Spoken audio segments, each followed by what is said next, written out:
All right, guys, we got Shedeur Sanders taking the podium, addressing all things that's going on with the Cleveland Browns. Sorry, I'm moving around once again, but we have to get to what 12 had to say. Let's get to it. Anything specific that you kind of want to show in your final game this season? We just stay consistent, taking what they give me. Whenever we get off rhythm, get back on rhythm, get back on track. And I think that's the next part of my game I'm trying to evolve is whenever either we're stagnant or some adversity comes, then being able to get back on track. Do you feel like you've shown enough through your starts to prove to the league that you're a franchise quarterback, not just here, but anywhere? No, I'm not. I can't think about what other people opinion or what they view me as. I know, the teams that we go against. I know they definitely respect me in the passing game for sure. But I can't be accountable for somebody else's decisions. Have the Browns given you good feedback along the way about just how much you're developing and the strides that you've been making? Are you getting just positive vibes from them? Yeah, we keep everything in house. We keep everything in house here.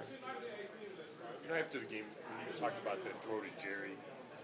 You said you like to give your guys a chance. So when you go back and watch that film, is there a balance there? Just having maybe some situations it's okay to try that and some aren't. When you have that discussion with the coaches. Yeah, for sure. I think it's just decisions within myself. I think things go different ways. Like if positive thing happen, then it's like okay. But if negative thing happen, that's okay. But I gotta be able to take the proper necessary risk, and even whenever you go through your progressions and the check down isn't there, then what? So that's kind of where I feel like the strides have been made from getting to the reads, getting through the reads, getting to the check down. Now the biggest jump I'll say for me is that I plan on showing and plan on improving is when there is no play and I can't get out of it, I can't run. What I'm gonna do with the ball. Shedeur, no matter who's played quarterback this year for the Browns, every game there's been maybe one, maybe two really good series, and that's about it. What's preventing the offense from being more consistent? I'm not sure. That's on everybody what they want to speculate and whatever they think. I don't think that's something I could think about. How much of you guys, your hungry dogs, how much have you and your hungry dogs kind of grown up together over these last six starts and really kind of gone out there and shined in some situations? I'll say whenever everybody get the opportunity, they're excited for it, so they're ready to get out there and do their thing.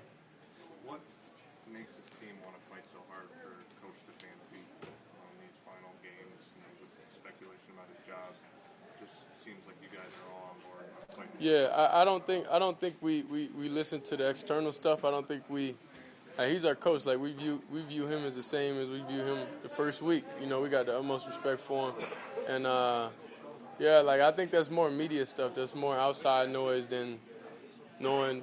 I mean, half of us don't know if we're gonna be here next year. You know what I'm saying? So it's like we don't really look at that. We play for the franchise. We play for our coaches. We play for the names on the front and back of our jerseys. So it's like it's more than just like stuff that's just online. Do you find it easy to block out that sort of stuff, or is that something you've had to learn how to do?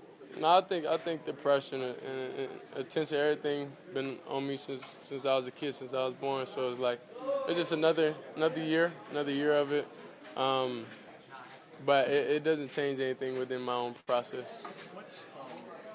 What's Kevin meant to you in your rookie season as far as development? Like early in the year, there was all that nonsense about what your relationship may or may not be and things like that. But just what's he meant to you and helping you grow here? Yeah, I'd say I'm truly thankful. I'm thankful that I was able to come here. I'm thankful that I do have a relationship with all the coaches. And I'm thankful that just being evolving from day one, evolving from being a hungry dog to now, like I'm just it's exciting, and sometimes I think about those days, you know. So I don't take anything for granted. I think overall the communication with the coaches and everything been really good, and I'm just thankful to just be here in general. Good. Cool. Huh? I ain't checked. It was a holiday. It was a holiday the other week, so I ain't checked the P.O. box yet, but I'm definitely going to check it. Well, I'm personally not going to check it, so let's just get that straight. I'm not going to check it, but somebody going to check it in the next couple of days, hopefully. I don't know what time, though. Maybe when they close. We saw Pops kind of put his hat in his head when he threw that second pick. He Yeah. ripping you at all for that? And you talk to him? I don't think no father likes when their kids throw picks. You know, I don't think anybody likes when their kids do anything negative, so I think that's just a dad. How would you feel if your son did I something? mean, it's true. It's fine. I guess the I same didn't how say everybody no, else if you is. had any conversation with him, that's all. Yeah, it's my dad. I talk to him. I talk to him a lot, you know, after the games, everything. So, I don't know. I don't think he's just not going to talk to me out there. That's not a thing. Appreciate y'all.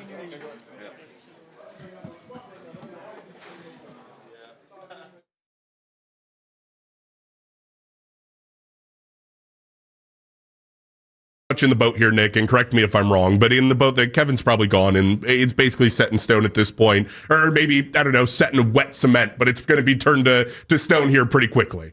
I think so. It's just like, how can you look at it? And like, I hear that clip from that audio from Albert Breer, and I get it. Like, in life, in business, you make relationships, especially over 6 years. Like, I'm sure Kevin and Jimmy and Dee and Kevin's wife, like, I'm sure they do have a really solid working relationship. You know, one of the big issues, though, that I've had with this entire regime from the onset is that they preach process over results.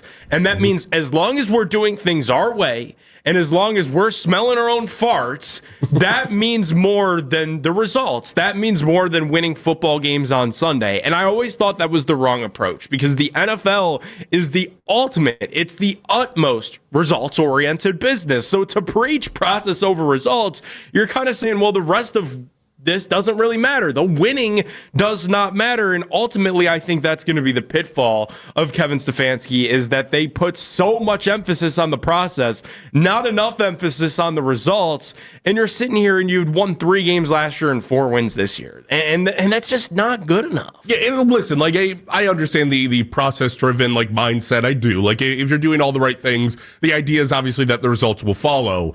And I think that hands down, when you're rebuilding an organization and rebuilding a team, that's the right approach to have, right? Like, if you're going to try to put the right guys in place and say, all right, we want to build this thing from the ground up, it needs to be process driven. Like, the Tennessee Titans right now need to be process driven. And unfortunately, they've probably been results driven in a lot of the moves that they've made. But, like, you know, your team's bad,